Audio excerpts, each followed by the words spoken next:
विभिन्न सरकारी योजना, महानगर की समस्या तथा निजी स्कूलों की मनमानी आदि के संबंध में राष्ट्रवादी कांग्रेस पार्टी शरद पवार गुट की ओर से आज एक पत्र परिषद ली गई। तो आइए सुनते हैं इस मौके पर पार्टी के शहर जिलाध्यक्ष तथा पूर्व नगराध्यक्ष दीपक जायसवाल ने पत्रकारों से बातचीत करते हुए क्या कहा।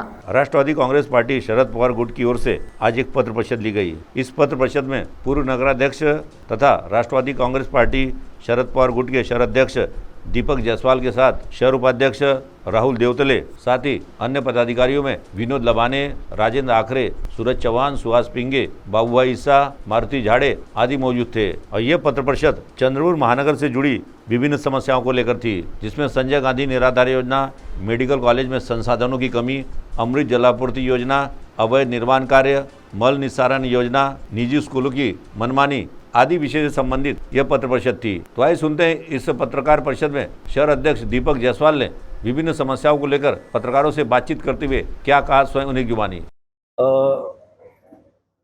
आज चंद्रपूर शहराबद्दल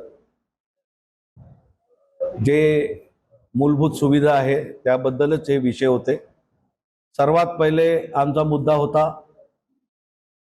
की गेल्या 5 महिन्यापासून ज्या निराधार महिला आहे आणि जे श्रावण बाळाचे जे लाभार्थी आहे त्यांचे पैसे येत नाही आहे आणि ते वारंवार आमच्याकडे येत आहे, कारण की आम्ही नगरसेवक राहिलेलो, आमचे इथे बाकी सर्व माजी नगरसेवक बसलेले आहे। त्यांना येऊन विचारतात की बा आमचे पैसे आले नाही, आमचे पैसे आले नाही। तर मग आम्ही मागच्या 2 आठवड्यापूर्वी माननीय कलेक्टर साहेब यांची भेट घेतली। मी आणि राहुल देवतळे आणि पिंगे होते। तेव्हा कलेक्टर साहेब आम्हाला म्हणाले की फेब्रुवारी पर्यंतचे पैसे आलेले आहे आणि मी ते टाकणार आहोत। परंतु मला असं माहित झालं की आता 5 महिन्याचे पैसे आले नाही, म्हणून आम्हाला हा मुद्दा एक उचलावा लागला। दुसरा मुद्दा आमचा आहे, चंद्रपूरमध्ये मेडिकल कॉलेज झालं, एवढं मोठं मेडिकल कॉलेज होत आहे, परंतु आजही सिटी स्कॅन आणि MRI ह्या मशीना बंद आहे। त्यामुळे जे आमचे पेशंट आहेत त्यांना बाहेरून सिटी स्कॅन आणि MRI करून आणावं लागते, ज्याला 3 ते 5 हजार आणि 6 हजार रुपये लागतात आणि तो खर्च न परवडणारा खर्च आहे। म्हणून आमची विनंती आहे, पालकमंत्री जे आपले अशोक उईके साहेब झालेले आहे, त्यांना माझी विनंती आहे की इथे 2 मशीना एक्स्ट्रा लावण्यात आल्या, जेणेकरून जे 2 मशीना जुन्या झालेल्या आहेत त्याच्यासोबत 2 मशीना नवीन लावण्यात याव्या आणि तो पैसा खनिज विकास निधी याच्यातून वळवण्यात आला, अशी माझी पालकमंत्र्यांना विनंती आहे। तिसरा मुद्दा आमचा आहे, चंद्रपूरमध्ये 2017 मध्ये मोठा वाजागाजा करत अमृत पाणी पुरवठा योजना 234 कोटीची बीजेपी शासनाने लॉन्च केली होती। तिथे बीजेपीचं राज्य होतं, परंतु आज 8 वर्ष होऊन सुद्धा ही योजना पूर्ण झाली नाही आणि त्याचा जो ठेकेदार आहे संतोष मुरकुटे हा पूर्ण रक्कम घेऊन इथून पसार झालेला आहे। माझी विनंती आहे शासनाला, पालकमंत्र्यांना, आमदाराला, खासदाराला की हा संतोष मुरकुटे याच्यावर गुन्हा दाखल करून त्यांना अरेस्ट करावे आणि त्यांनी जे अपूर्व काम सोडून गेलेलं आहे त्याच्याकडून करून घ्यावे, कारण की त्याच्या करारनाम्यामध्ये काम झाल्यावर 2 वर्ष मेंटेनन्स सुद्धा त्याच्याचकडे ठेका आहे, परंतु याच्याकडे कोणी लक्ष देत नाहीये। म्हणून हा मुद्दा आज आम्ही मांडत आहोत। आजच्या परिस्थितीला इरेड्याम मध्ये पाणी असून सुद्धा 5-5 दिवस नळाला पाणी येत नाही। लोक आम्हाला फोन करतात, आजही टँकर चालू आहे। खास करून बाबूपेठ वार्डाचे नगरसेवक विनोद लबाने, आमचे राजेंद्र आखरे, देवतळेजी, बब्बू ईसा आणि अनेक आमच्या वार्डातले नगरसेवक सुहास पिंगे यांच्याकडे आजच 5 दिवसापासून बाबूपेठ वार्डामध्ये पाणी आला नाही। आजच आम्ही महानगरपालिकेमध्ये विनोद लबानेचे 2 गोष्टी झाल्या, तर याला जिम्मेदार कोण आहे? म्हणून पाणी पुरवठा सुरळीत व्हावा, कारण की बिल तर पूर्ण महिन्याचे घेत आहे, पाण्याचे बिल रेगुलर आ रहा है और पानी नहीं मिल रहा, तर ही शोकांकित आहे। म्हणून हाही मुद्दा आम्ही घेतलेला आहे। त्याचप्रमाणे प्रत्येक वर्षी नाले साफसफाईची जी प्रत्येक महानगरपालिकाची जी योजना राबवतात, आज मे महिन्यातच पाणी आल्यामुळे सर्व नाल्यामध्ये तशाचा तसा कचरा पडून आहे.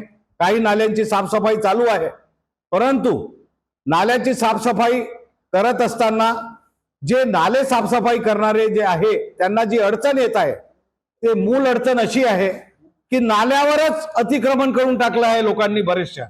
त्यामुळे त्यांना नाले साफसफाई करायला अडचण येत आहे.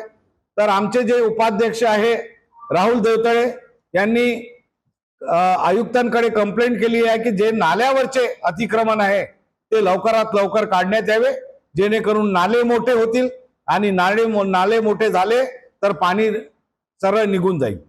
तर तोही एक विषय आहे. तसंच एक मुद्दा आहे, हुडको कॉलनीमध्ये आमचे खंदे कार्यकर्ते संदीप यासलवार यांनी 11 मेला गळफास लावून आत्महत्या केली. याचं कारण की त्याचं अनुकंपावर नाव येऊन 1 ते 1.5 वर्ष झाला. फक्त त्याच्यावर पॉलिटिकल गुन्हे दाखल होते. ज्या 20 लोकांमध्ये त्याचंही नाव होतं, परंतु या महानगरपालिकेचे जे अधिकारी कर्मचारी आहे त्यांना त्याला घेतलं नाही.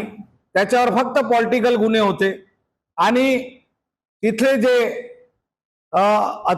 अनुकंपाचे जे क्लर्क आहे बाबू आहे नवले आणि कोण वानखेडे यांनी त्याच्याकडे 1 लाख रुपयाची डिमांड केली, पण तो गरीब असल्यामुळे तो काही 1 लाख देऊ शकला नाही आणि तो सर्वांकडे गेला. आमच्याकडे आला, सर्व पक्षांच्या लोकांकडे गेला. मग तो भारतीय जनता पार्टी असो, सेना असो, काँग्रेस असो, राष्ट्रवादी असो, पण त्याला कोणी दाद दिली नाही. अखेर त्यांनी 11 तारखेला कंटाळून गळफास लावून आत्महत्या केली. याला दोषी महानगरपालिका आहे, त्यांचे कर्मचारी आहे. म्हणून माझा असा या आपल्याला माध्यमातून विनंती आहे की त्यांच्यावर सदोष मनुष्यवधाचा गुन्हा दाखल करण्यात यावा. त्याचप्रमाणे 2007 मध्ये मलनिसारण योजना 95 कोटीची आली होती. तेव्हा बीताताई रामटेके हे नगराध्यक्ष होते आणि महाकुलकर नगराध्यक्ष होते आणि त्याच्यानंतर मनोहर पोहनकर होते. तर ते 95 कोटीची योजना जशीच्या तशी गाडून गेलेली आहे, म्हणजे जमिनीमध्ये दफन झालेली आहे. आणि तो ठेकेदार जो रेड्डी आहे तो अर्धवट काम सोडून हैदराबादला पळून गेला. याची सुद्धा दखल घेऊन त्याच्यावर गुन्हा दाखल करण्यात यावा. आणि आता जे 255 कोटीची योजना आलेली आहे त्याचेही खोदकाम चालू आहे. ती योजना याचप्रमाणे दफन होणार आहे. आणि त्याचा जो ठेकेदार आहे तो पुण्याचा कोणी भालेराव म्हणून आहे, तो आहे. म्हणून ही योजना तशी होऊ नये याच्याकडे आमचे आमदार, खासदार, पालकमंत्र्यांनी जातीने लक्ष देऊन, खास करून पत्रकारांनी लक्ष देऊन ती योजना कशी सफल होईल याच्याकडे त्यांनी लक्ष दिलं पाहिजे. दुसरा एक, आमच्या ज्या महानगरपालिकेच्या शाळा आहे त्या शाळा काही बंद झालेल्या आहेत आणि त्या बंद शाळेमध्ये आमचे उपाध्यक्ष राहुल देवतळे यांनी अभ्यासिका सुरू करण्यासाठी प्रस्ताव दिले होते महानगरपालिकेकडे, आमदाराकडे, खासदाराकडे. परंतु गेल्या 1-2 वर्षापासून ते प्रस्ताव देत आहे, पण अभ्यासिका काही सुरू झाल्या नाही. परंतु आज मी तुम्हाला सांगतो की आमच्या महानगरपालिकेच्या शाळा अत्यंत चांगल्या स्वरूपात चालू आहे आणि आता चांगले विद्यार्थी सुद्धा आमच्याकडे येत आहे. कारण की आम्ही ज्या सुविधा प्रायव्हेट शाळेमध्ये मिळत आहेत त्याच सुविधा आम्ही आज आमच्या महानगरपालिकेच्या शाळेमध्ये देत आहोत. म्हणून जर आपल्याला अभ्यासिका सुरू करायची नसेल तर ते कोणत्या शाळा दोन्ही अभ्यंकर शाळा आणि टागोर शाळा हे तात्काळ सुरू करण्यात यावे, जेणेकरून गरीब विद्यार्थी तिथे शिक्षण घेणार.